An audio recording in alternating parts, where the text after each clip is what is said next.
forgotten pages, is a quiet journey into moments history almost lost. These stories are told as depictions of historical events, seen through the eyes of someone who lived them. Each one is calm, atmospheric, and thoughtfully told. Let this story guide you into another time and give your mind something gentle to follow. Relax, settle in, and let the story unfold. I did not know it would be the last night. No one ever does. That is the trick history plays. It does not announce itself. It waits until you are tired, until the lamps are low, until your hands smell faintly of ink and oil and dust, and then it steps quietly behind you and closes the door. The air inside the library was warm, though the evening beyond the columns had cooled. Heat lingered in the stone, held there by the day's sun and the steady breath of thousands of bodies that had passed through before dusk. I could feel it when I leaned my shoulder against the wall, a slow, patient warmth, like a pulse. I was alone in the western wing. That was not unusual at this hour. Most of the scholars had gone back to their lodgings, carrying tablets under their arms, arguing softly as they walked. The younger scribes had been dismissed earlier, their tasks finished for the day. Only a handful of us remained, the ones who preferred the quiet that arrived after sunset, when the library stopped performing itself and simply existed. I adjusted the wick of the oil lamp on my table and bent again over the scroll before me. It was a copy of a work older than any of us. The papyrus was thin, the fibers brittle, the ink faded to the color of dried leaves.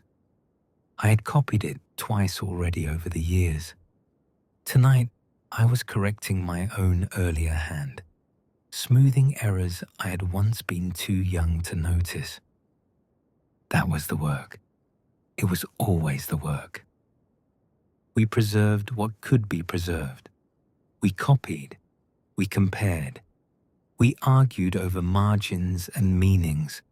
We believed, perhaps foolishly, that if we were careful enough, if we were thorough enough, the knowledge itself would become permanent. The library made you believe things like that. I paused and listened. Somewhere deep within the building, footsteps echoed, not hurried, measured. A guard, most likely, making a final round before the outer doors were sealed for the night. The sound drifted through the corridors, softened by distance and stone, until it dissolved into nothing. Beyond the tall windows, the city of Alexandria murmured to itself. I could not see the harbor from where I sat, but I could smell it faintly when the breeze shifted. Salt, tar, wet rope. Ships from places I would never visit rested against the docks. Their cargoes had already been counted, recorded, taxed. Tomorrow, scribes would argue over their manifests. Tomorrow felt solid then, heavy, assured. I rolled the scroll carefully and tied it with a thin linen cord. I placed it in its clay tube and set it aside, marking the shelf number on a wax tablet. The act was ritual, familiar, comforting. Around me, shelves rose like quiet sentinels, thousands of scrolls arranged by subject, by origin, by author when the author was known. Mathematics, astronomy, medicine, geography, poetry, plays, treatises on mechanics and music and the movement of the stars. Some had come from Athens, others from Babylon, from India, from lands farther east than I could properly imagine. Some were copies of copies of copies, the original long since lost. Others were singular things, taken from ships that never returned to claim them, brought here under royal decree. There were stories about how the library acquired its texts, some flattering, some less so. I did not dwell on them. What mattered was that they were here. I stood and stretched, my back stiff from hours at the table. As I moved, the lamp flame trembled, throwing shadows across the walls.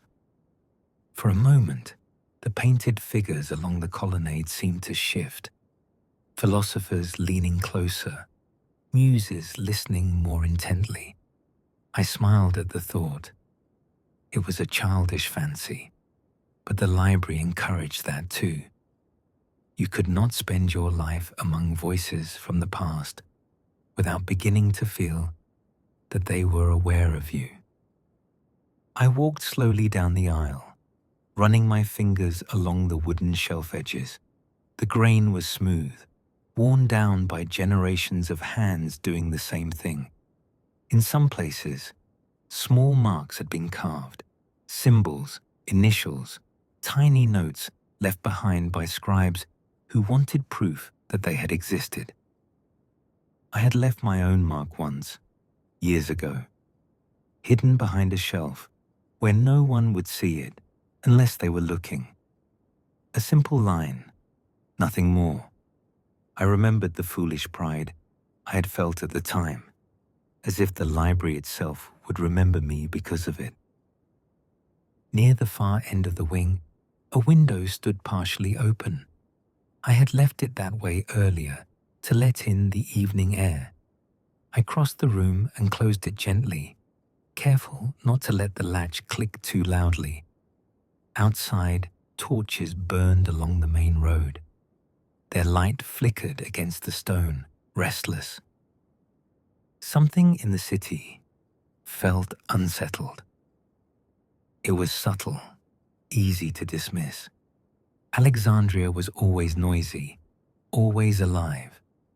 Soldiers passed through, crowds gathered and dispersed. Arguments flared and cooled. The city was a meeting place for too many worlds to ever be truly calm. Still, I lingered at the window longer than necessary, sir. From somewhere to the south came the faint sound of voices raised higher than conversation. Not shouting, not yet. I could not make out words, only the shape of agitation, the way a sound tightens when many people share the same emotion. I closed the shutters and returned to my table. If there was trouble, it would not reach us here. That was another thing the library made you believe. Its walls were thick, its purpose revered. Even those who hated what it represented seemed to hesitate at its threshold. I sat and lit a second lamp, placing it near a stack of tablets I meant to review before leaving.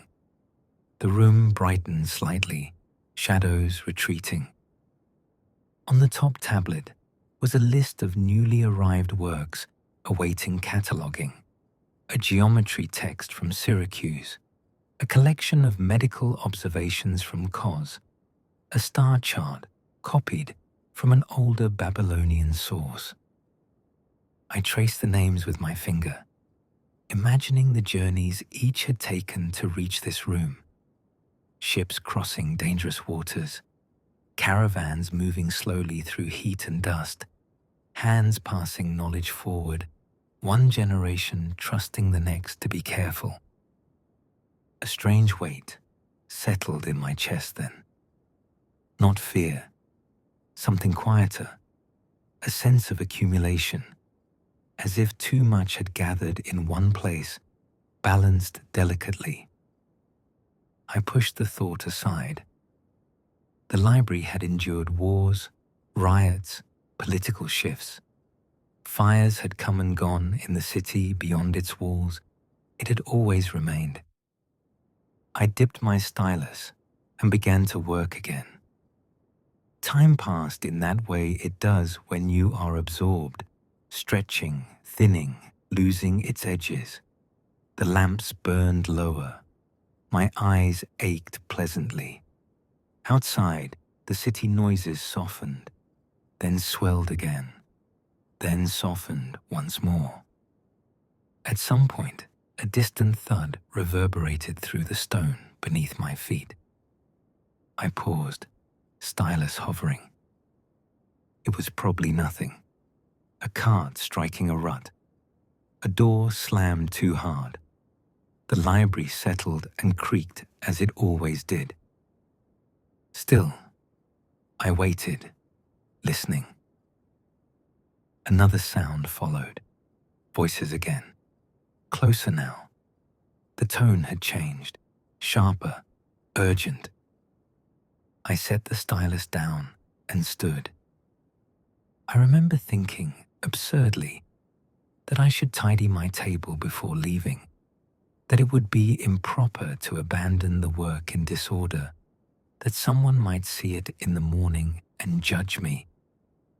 I gathered the tablets into a neat stack. I extinguished one lamp to save oil. The room dimmed. Then, from somewhere deeper within the library, came the unmistakable sound of running feet. Not measured, not controlled. Running. I turned toward the corridor, heart beginning to beat faster, though I still did not understand why. The shadows there seemed thicker now, as if the darkness itself had leaned closer to listen. I took a step forward. That was when the smell reached me. Smoke, faint but unmistakable, threading itself through the warm air. And in that moment, before panic, before shouting, before flame, a single thought surfaced with perfect clarity. So this is how it ends. I did not run. That detail surprises me now, looking back across the distance of years and ash. But in the moment, my body refused urgency. It clung to habit, to procedure, to the belief that if I moved carefully enough, the world would remain orderly. The smell of smoke grew stronger as I stepped into the corridor. It was not thick yet. It did not sting the eyes.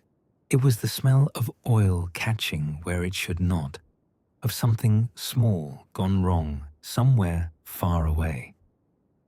The corridor lamps were still lit, their flames steady. Shadows lay long between the columns. At the far end, a figure appeared, moving toward me at an uneven pace. It was one of the junior scribes. His name escapes me now. I remember only his face, pale beneath the lamplight, his mouth slightly open as if he had forgotten how to shape words. He slowed when he reached me, bending forward with his hands on his knees, breath coming fast. The eastern doors were being closed, he managed to convey. Orders from the guards, trouble in the city. Better to seal the wings. Trouble comes and goes. I remember thinking that with certainty. The library had endured worse. He nodded too quickly, eager to believe it himself. Smoke curled faintly along the ceiling behind him, thin as thread. I urged him to finish his tasks and leave. I would secure the wing. He hesitated, glancing past me toward the shelves and tables, the lamp still burning. There was more he wanted to say. He did not. He turned and hurried back the way he had come, his footsteps fading into stone. I stood alone. Again. The library absorbed sound the way sand absorbs water. Even now, with something wrong unfolding inside its walls, it felt hushed, attentive, as if waiting to be told what to do. I walked deeper into the wing, lowering lamp flames, closing shutters. Each small action steadied me. Each felt like a promise that order could still be maintained. At one table, a scroll lay open, abandoned mid-line. The ink was still wet. Whoever had been working there had left in haste. I hesitated, then finished the line myself. The hand was not mine, but the script was clear enough. I sanded the ink, rolled the scroll, tied it. It felt important to complete things. The smoke thickened. It no longer lingered politely near the ceiling. It pressed lower, carrying heat with it.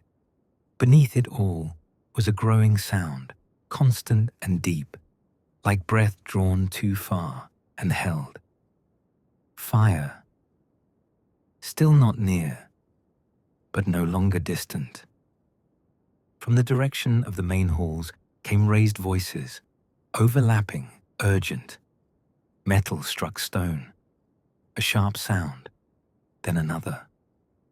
I moved faster.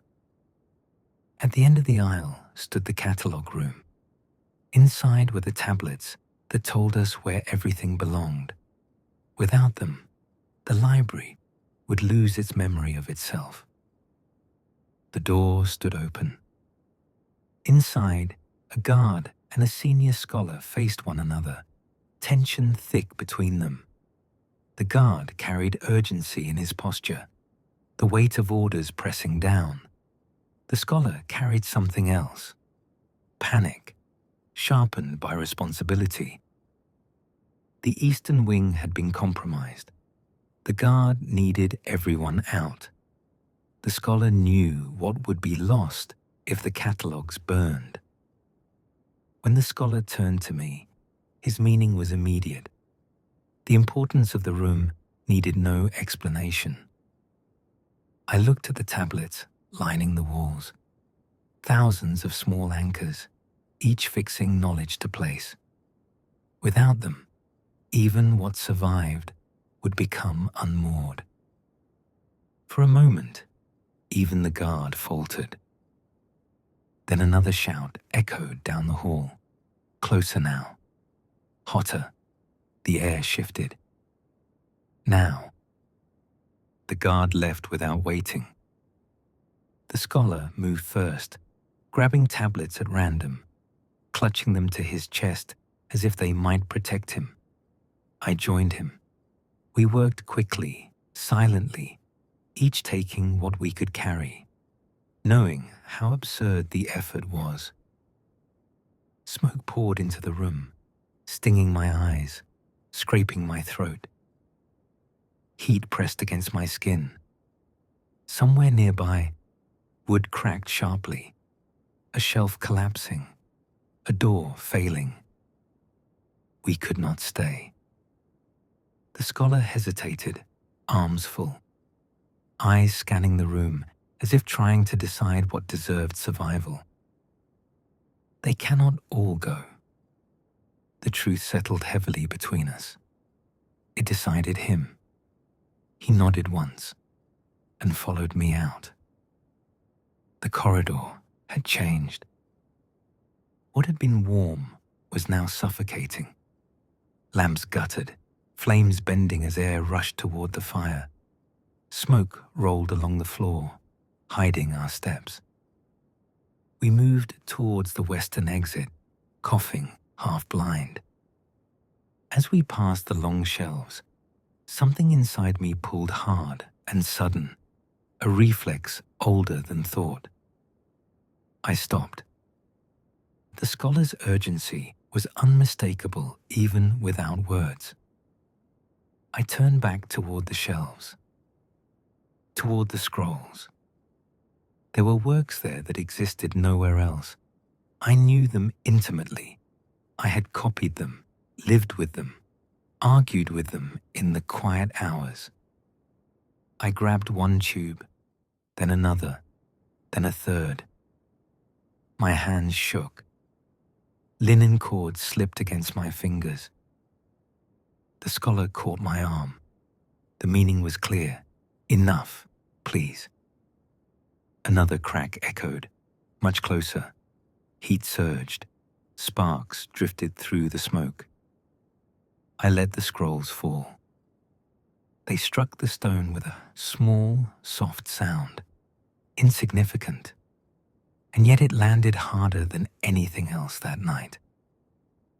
We ran then, truly ran. Behind us, the library roared. I slowed as I ran, not because the smoke thinned or the heat eased, but because memory pressed in harder than fear. The library had always done that. It pulled your thoughts inward, even when the world demanded the opposite. I had arrived there as a boy, thin and unsure, my sandals worn smooth from too much walking and not enough purpose. I remembered the first time I had stood beneath its columns, neck craned back, overwhelmed by the scale of it. The stone had seemed impossibly white then, catching the sun and throwing it back at the sky. I had felt small in the best possible way, like a life about to be expanded. Inside, the smell had struck me first. Papyrus and oil, dust and wood, something faintly sweet from the inks. It was a scent that meant effort, patience, and time measured in generations instead of days. Even now, with smoke choking the air, that older smell lingered beneath it, stubborn and familiar. I remembered my earliest tasks, sweeping floors, carrying water, standing silently behind older scribes as they debated a single line for longer than most men debated their lives. I had not understood the arguments then, but I had understood the reverence. Words mattered here. Accuracy mattered. A mistake could echo forward for centuries. There were rooms in the library I loved more than others. The long halls where geography was kept, where maps stretched the imagination beyond the horizon. I had traced coastlines with my finger, following routes I would never travel, learning the shape of the world through someone else's careful observation. I had learned that knowledge could move you without your body ever leaving a chair. There were the astronomy tables, open to the night sky, where lamps were shielded so as not to interfere with the stars. I remembered lying on the stone floor beside older scholars, listening as they spoke of movements so slow and vast they bordered on the eternal. In those moments, the world felt orderly, predictable, governed by patterns that could be understood if you were patient enough. I remembered laughter too, though people rarely imagined it here. Late nights when work gave way to wine, when poets argued about rhythm and mathematicians tried and failed to explain themselves simply. The library was not silent by nature. It breathed with human presence. It absorbed our lives along with our words. There were personal moments hidden among the shelves, glances exchanged between tables, notes slipped into scroll tubes where they did not belong. A life lived in proximity to so many minds made it impossible not to collide with other hearts. I had grown old there without noticing. The shelves had been rearranged countless times. New works arrived. Old ones were corrected, disputed, sometimes quietly abandoned, when better understanding replaced them. The library did not pretend to be perfect. It allowed itself to change. That was what made it alive. It was never just a building. It was a process, a conversation stretched across centuries. Each scribe added a breath, a pause, a correction. We were not preserving truth as something fixed. We were preserving the attempt. As I moved through the smoke-filled corridor, those thoughts layered themselves over the present, making it difficult to separate what was burning now from what had already passed. Every shelf I passed carried weight.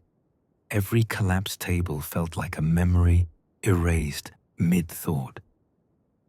I thought of the works that challenged me most, texts I had returned to again and again, finding new meaning each time.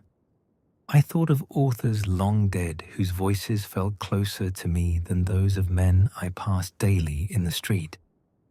I thought of how fragile their survival had always been, balanced on dry reeds and careful hands. The library had taught me humility. It had taught me that no single mind could hold everything, that knowledge required community, disagreement, correction. It had taught me patience in a city that rarely practiced it. Above all, it had taught me continuity. The belief that what we learned could outlive us, that our small contributions mattered because they became part of something larger than them. Smoke blurred the ceiling into a shifting darkness. Heat pulsed through the stone under my feet. Still, my mind returned to quieter images. Lamps glowing steadily along long tables, fingers stained with ink, the soft sound of papyrus unrolling, a scholar pausing mid-sentence, struck by a better idea.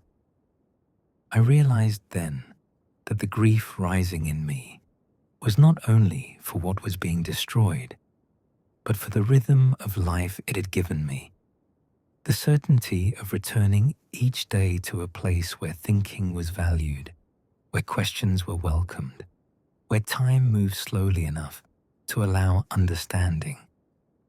Whatever survived beyond these walls would be poorer for its absence. I reached the western exit at last, lungs burning, eyes streaming. Behind me, the roar of the fire grew louder, angrier, as if enraged by the resistance it had met. I did not turn back again. Some losses, once fully seen, become unbearable to witness twice. The night air outside struck me as unreal. It was cooler than I expected, sharp against skin overheated by smoke and panic.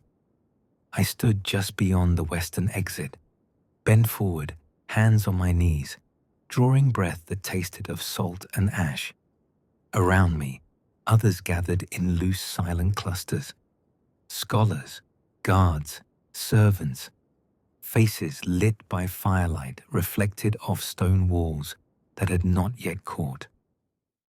Behind us, the library burned. Not all at once, not in a single dramatic collapse. It burned unevenly, greedily, taking what it could reach and searching for what it could not. Smoke poured upward into the dark, carrying fragments of 1,000 voices that would never speak again. I watched embers rise and disappear into the night sky. For a moment, they looked like stars breaking free of their constellations. I thought of the future then. Not the near one, filled with rebuilding and blame and retelling, but the distant future, the one we had always worked for without naming it. A future where someone, somewhere, might ask a question we once knew how to answer. That answer was burning now. I understood, with a clarity that hurt, that knowledge does not vanish all at once. It thins, it frays, it leaves gaps that people grow accustomed to stepping around. Generations later, no one remembers there was ever something there to be lost. The library had tried to defy that. It had believed accumulation could outpace destruction, that care could outweigh chaos. Perhaps it was not wrong. Perhaps it had simply underestimated time. As the fire spread, I felt something settle inside me. Not despair, resolve, quieter and heavier. What survived would survive in people now, in memory, in habits of thought, in the way questions were asked, even when the answers were incomplete. The library had shaped us to carry fragments forward, whether we wanted to or not. I straightened slowly and stepped away from the glow. Behind me, stone cracked. Wood gave way. Another section surrendered. I did not look back again. Somewhere beyond the smoke and shouting, the city continued. Waves touched the harbor. Stars traced their familiar paths overhead. Life moved forward, indifferent and unstoppable. The world would go on without the library, but it would never be the same world that had built it. I walked into the dark, carrying what I could not put down. I walked into the dark, carrying what I could not put down. The streets beyond the library were crowded but strangely quiet. People moved in clusters, drawn together by instinct more than instruction. Some looked back toward the fire. Others refused to. A few knelt along the stone, heads bowed, hands pressed to the ground, as if the city itself might offer answers. I moved among them unnoticed. That anonymity felt appropriate. The library had never belonged to any one of us. It had shaped us, used us, outlived us.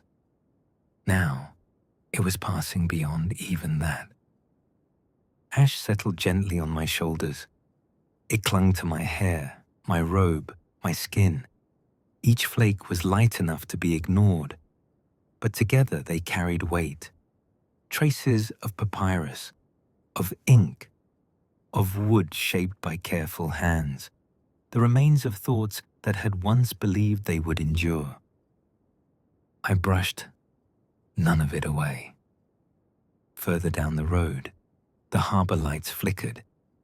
Ships rocked gently against their moorings, unaware of what had been lost behind them. Their cargo would still be counted in the morning. Trade would still flow.